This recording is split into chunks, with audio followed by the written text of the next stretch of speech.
Dave's 5 Hot Takes, yeah! So welcome to Dave's 5 Hot Takes. Here we are. Thank you, Gloria. Where I'm just going to be giving you some hot takes. Coming in with some hot takes, some hotter than others, some molten lava. Some are just a little uncomfortably hot. But they're hot takes all the same. Mostly about music, but it could go anyway. And that's what makes it fun, isn't it, kids? Anywho. Hot take one. Hot take one. And we're starting this whole thing off. Coming in molten lava hot. Ooh, yeah, but hellfire. And in the first hot take is this. Bryan Adams' vocal performance on Everything I Do It For You, the ubiquitous Robin Hood sort of like theme song from back in the 90s, whenever that was, is pop perfection in my opinion. His singing on that song is flawless. And I kind of qualify that in a few ways. One, he's singing on key really well. This is before vocal tuning. And so he's just singing it really well. He's just nailing it, right? He's hitting all the notes right. Two, his tone, just his timbre as a singer, his gruff, wonderful tone. People, listen, don't sleep on people's tones, because people talk about, oh, he's a good singer. Listen to how good he sings. He sings all these runs, or she sings all these runs, or their voice is so good, right? But you know what I think really makes a singer great? I'm going to add a hot take in the middle of a hot take. It's my show, guys. I can do whatever I want. Is his tone, is her tone. Do you believe what they're singing? Do you like to hear what they're singing? Tone has a lot to do with that. Like, you just like listening to somebody sing, right? But I think a big part of that helps him in his tone in this is that it helps what you believe Bryan Adams when he's singing the song. You're like, he would die for her, he'd lie for her, he'd walk the world for her. You believe those things, and so I think that makes a really good vocal take and a performance on a song that was massive. But I think such a big reason it was massive is because he's singing it. When he sings it, because he wrote it, you're like, that dude means what he's singing. And I feel the same way, Brian. And that's the thing, is I was telling Cheryl last night, I love her. And I play that song and she loved it. It means a lot to me. Thanks so much.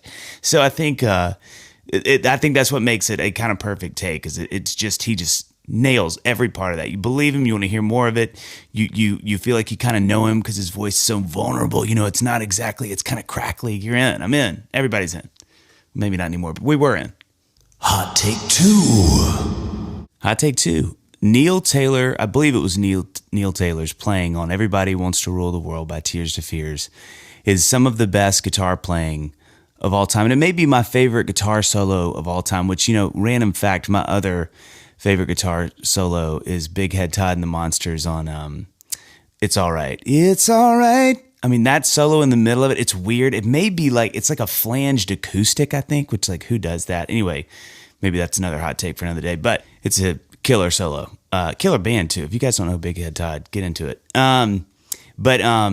But I think especially this solo, Everybody Wants to Rule the World, everybody knows that song. But I think songs like this are tricky because when a song is everywhere as that song was and still is, I think you can sleep on different parts. You can sort of feel like, oh, I know that part as well. But if you go back and listen to that guitar playing, first of all, the hook is a guitar, you know,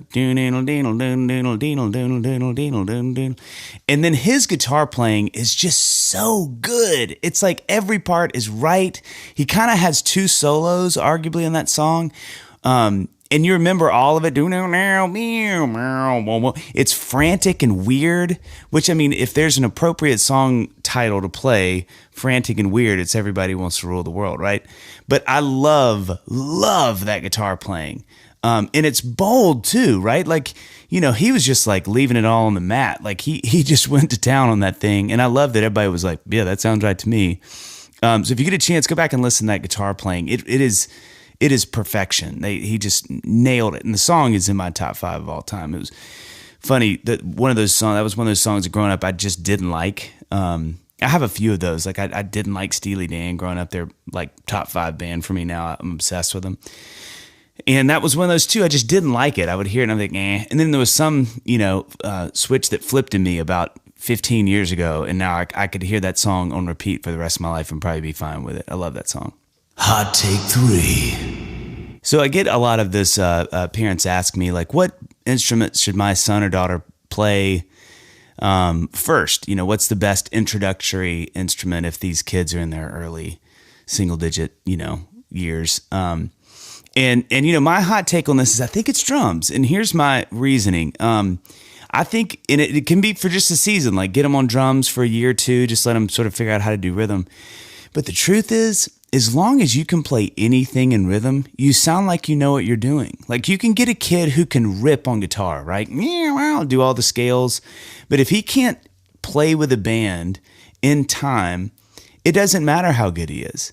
You have to be able to know how to play in rhythm with people to play music. So I think drums are a big deal. And man, if you want to do a really fascinating search, which I don't want to take too much time, or I won't take the time to do rather, just Google people that started, like famous artists and musicians who started on drums, and it'll really blow your mind. I think it's a really underestimated, sort of thing to know, is that drums are such a big thing to start on. But that's my advice for the parents who care.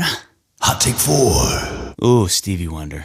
I love, if y'all know me at all, you know he's the GOAT to me. Nobody touches Stevie. I love you, Paul McCartney. I see you, Elton John.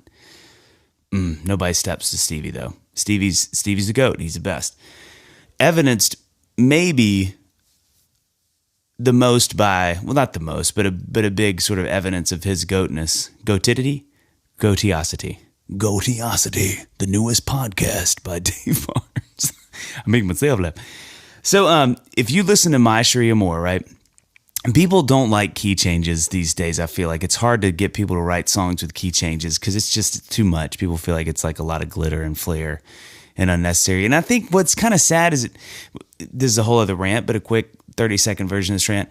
I think what people write, those of us who write songs that we're trying to get on the radio and other people to hear, we're kind of responsible for how the culture takes in music. And so if we stop doing things, it stops getting on the radio, and then people stop knowing that that's a thing that they should be accustomed to listening to, right?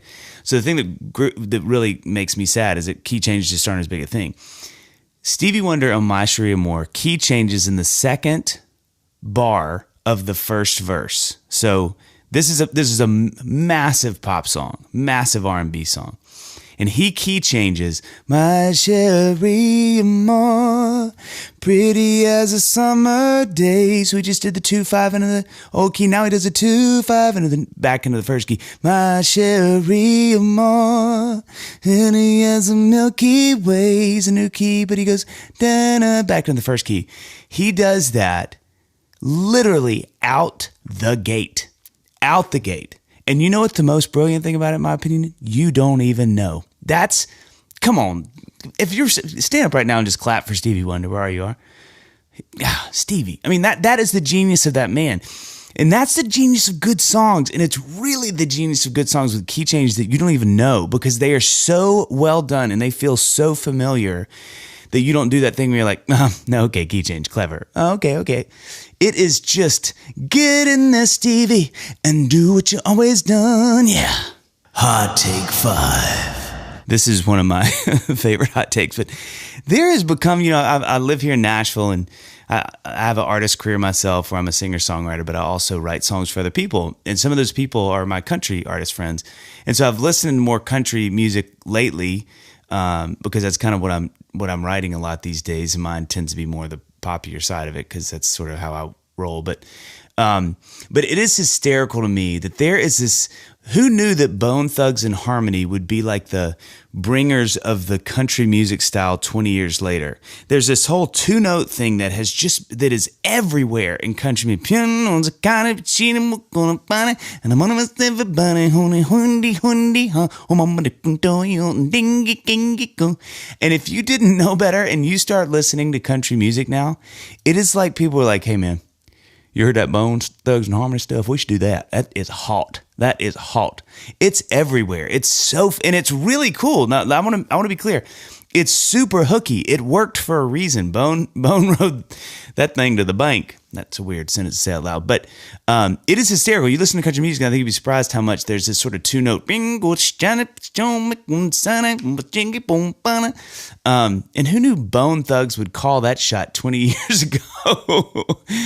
Proud of you guys. Before I go, a quick heads up here. If you like what you hear, you might like what you see, which sounds sketchy, but it's not. So follow me on socials. You can find me under @DaveBarnesMusic. Also, make sure to hit that subscribe button or follow the podcast and rate if that's an option, because a 5-star rating means my wife will finally let me buy that skateboard, and that's exciting to me. Oh, well, that was fun, wasn't it? I had a good time. I hope you guys did too. And I feel like we learned a lot. But I'll tell you one thing we didn't learn. A gathering of 3 or more drummers is called a mistake. So, we'll see you next time on Dave's 5 Hot Takes. Yeah!